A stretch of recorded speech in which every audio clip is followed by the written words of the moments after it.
Hello, part 5 of my Lupin collection, and we're finishing up with games, CDs and other stuff. So, getting straight into it, the games first. Lupin the Third, the Master File. This is for, the Sega Saturn. Yes, this is a Japanese release for the Sega Saturn. I can't really sort of show much footage or anything of this because this is basically sort of character files and an encyclopedia really, and it has like clips and music from the series and films, so I can't really do as much as a sort of showing off or play of this, but it's essentially just like an encyclopedia for Lupin and information about the series and characters and things. So it's the back, very minimalistic. Disc, which is pretty cool artwork and stuff in there. Right. So yeah. Next up, a game for the Sega Saturn, Lupin the Third Chronicles. This is essentially the same kind of thing, an encyclopedia and sort of information game, as it were, about the series and characters and stuff. As you can see, there's mainly sort of like the first series, some of the second, Mamo, Cagliostro.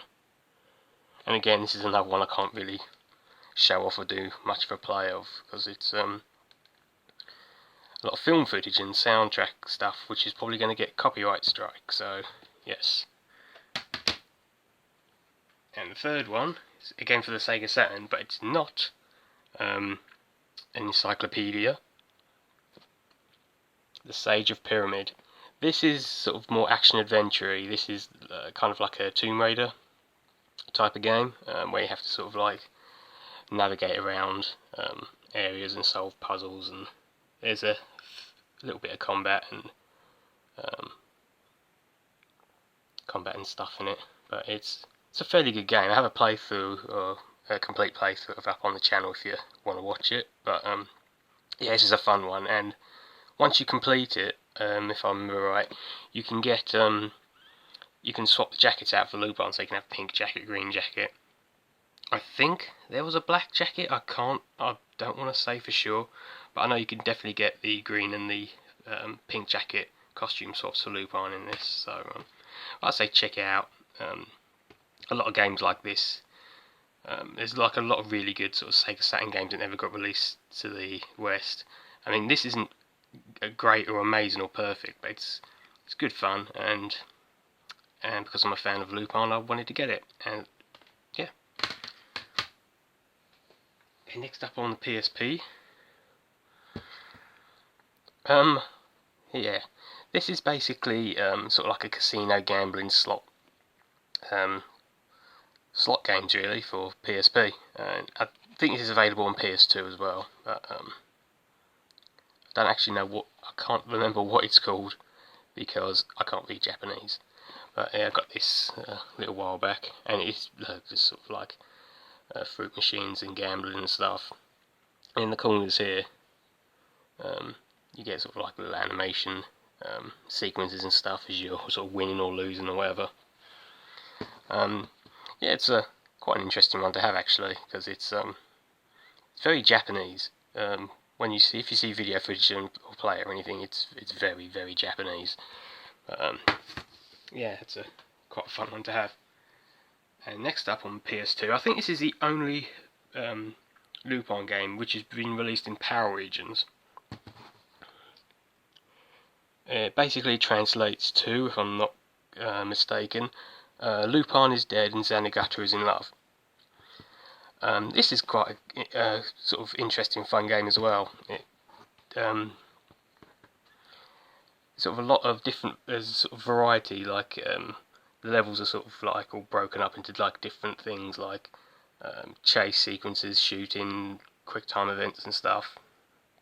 I was thinking of doing a playthrough, if anyone can read Italian. There's the, keep it up there for a sec, focus. There's information about the game there. yeah, I was thinking of doing a playthrough with this, but I doubt anyone would watch this, to be perfectly honest with you. But this is the only Lupin game in Power Regions I could find anywhere, and it's all in Italian. There are obviously games. Treasure of the Sorcerer King was released in the US, and a lot of the other PS2 games only got Japanese releases. But yeah, this is the only PAL game on any system I could find. So glad to actually have it and play it. But as it's in Italian, I can read bits of Italian. It's as sort of like to get by in this, but I can't read a hell of a lot. But, a lot of like the releases that I can't get in the UK are Italian releases. But yeah, it's quite a fun one to have. Right, I'm going to move on now to music and stuff I have. So here's that. Punch the Monkey Volume 1. This is essentially sort of like music from the series, sort of remixed, and is that going to focus at all? A little bit. Sort of remixed and stuff, mainly from the Green and Red Jacket series. Yeah, Punch the Monkey. Is that going to focus? Come on. Well, it basically says what it says there. Cool artwork again inside. And we also have Punch the Monkey 2, which again is sort of a collection of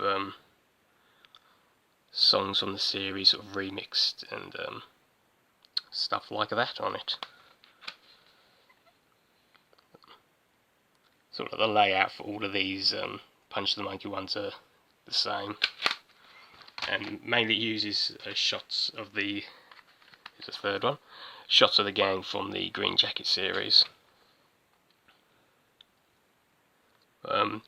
Yeah, I started to sort of listen to more jazz and stuff since discovering Lupin, because Yuji Ono's music and sort of like the Red Jacket and everything is really good. I enjoy it.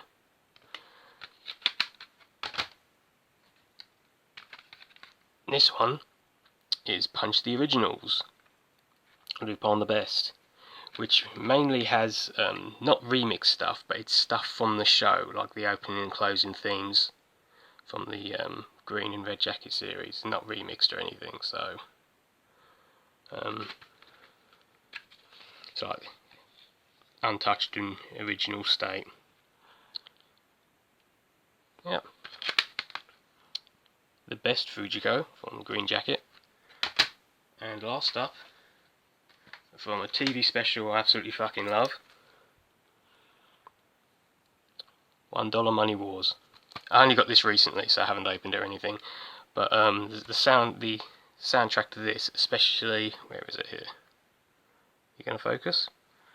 The theme, Ready Made, is really, really sort of like sort of laid back, jazzy, but it's also, it gets you up. It's sort of a mix between crazy jazz and sort of like a laid back kind of feel to it as well. And I think this is on the second or third. Yeah. On the third one, there you go, the first track on it is gonna focus.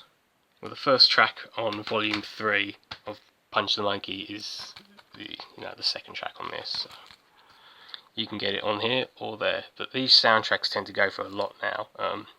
I found this relatively cheap. This was about 12 or 15, I think 12 to 15 pound, including postage and stuff. But some of the soundtracks go for like way above sort of 60, 70 quid. You can get, I think Genion, when they were releasing the Red Jacket series, they released 2 soundtrack CDs of the series and stuff, which uses some of the folk voice clips from the English dub. But yeah, you can. I like the soundtrack to Lupin. It's really sort of can be laid back and sort of jazz and cool, or get up and dance and stuff. It got me into listening to a bit more jazz. So anyway, moving on. Just going to cut for a sec. And here's my Lupin manga. This is all I have for it because a lot of this is way out of print and expensive now. Well, for me to get in the UK. So, there's the front. This is World's Most Wanted, Volume 1. It's really like Monkey Punch. It's really sort of distinctive and cool artwork there. So make out just info there. Cool story details and stuff. Yeah, I've had, for the longest time, I had only had like one volume of the manga.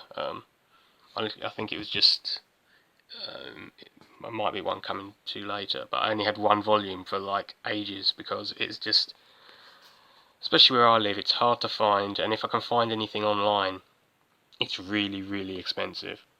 We're talking like £80 for one volume of this. And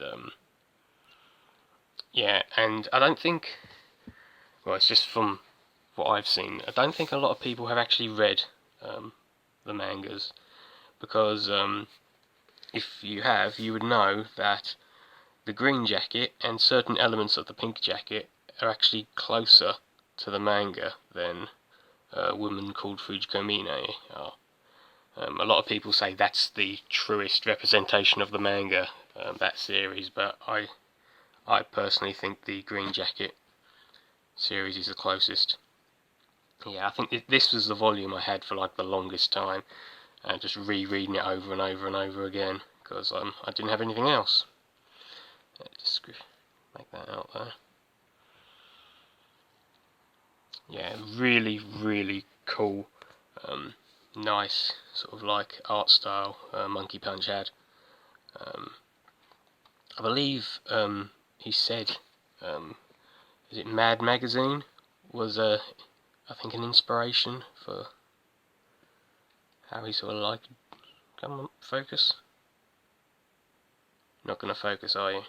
No, was an inspiration to his art style and sort of like line, like inking style and stuff. Really, really, it's not going to focus, is it? Yeah, really sort of cool art style he had. Not sort of traditional. It's like sort of like the same old kind of style you see in like mangas and stuff now, or even back then. But you can definitely tell it's his work. It's like undeniably Monkey Punch, and yeah, just cool. So let's have a, yeah. Fujiko looked like that a lot. If you've seen the pilot film, oh no, missed the page. Seen the pilot film, she looks a lot like that in this. Trying to find a good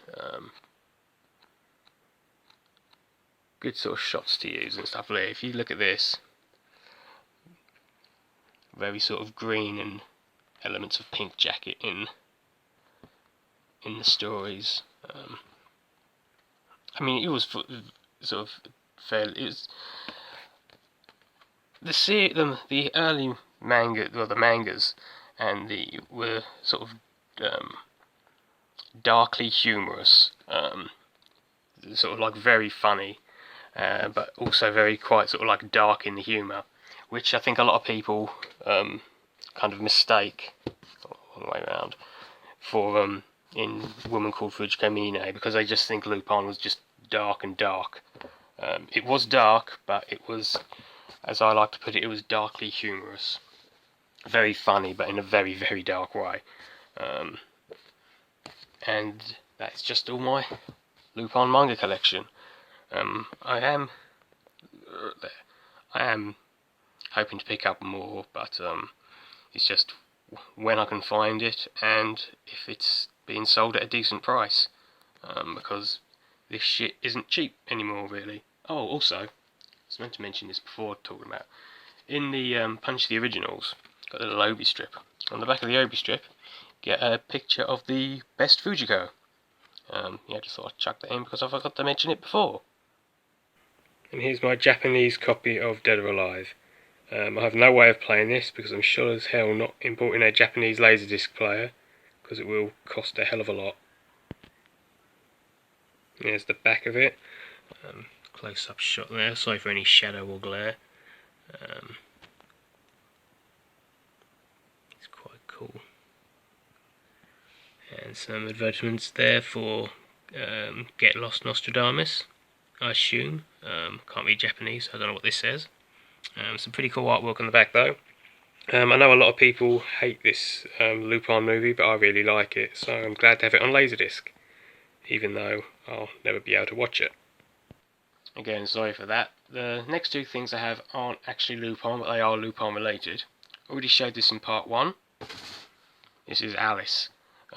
Still the rarest VHS I own. I'm not going to show the back, I learned that last time. But yeah, this is a kind of a very Monkey Punch, I think a 92 OVA. It's official. You suck. If you can find it, I think it's still available to watch on YouTube. If you can find it, I recommend watching it because it's very, very close to, I would say, a Monkey Punch comic come to life. So, yeah, that's Alice, the rarest VHS I own, as far as I know, because I checked for it recently and I still can't find it on eBay again. Right, and last up, I've spoken about this before, but I have the entire series of Cinderella Boy, Italian release. Yes, Discotheque, has released this, but one, I can't find it anywhere, and when I have found it, it's really fucking expensive. So, I picked up the Italian release recently. Yes, this was an early 2000s Monkey Punch series. I don't know a hell of a lot about it, or if you can read Italian, if that will focus in. I don't know a hell of a lot about it, but because it's Monkey Punch, I wanted to get hold of it and see it for myself, even though it is in Italian. As far as I can tell, 2 detectives and there's a body swapping going on when midnight strikes, so yes. That's volume 1. Volume 2, Discotheque has released this in just a big box, box case set, I believe. Yeah, just really fucking expensive whenever I've seen this on eBay available to buy. Come on, focus. You're not going to focus, okay. Now you're going to focus. Fucking hell, make your mind up. As you can see, very, very Monkey Punch style, which is undeniably his, and there's nothing wrong with that because his style is pretty cool. And that looks like Fujiko, blonde hair. Volume 3.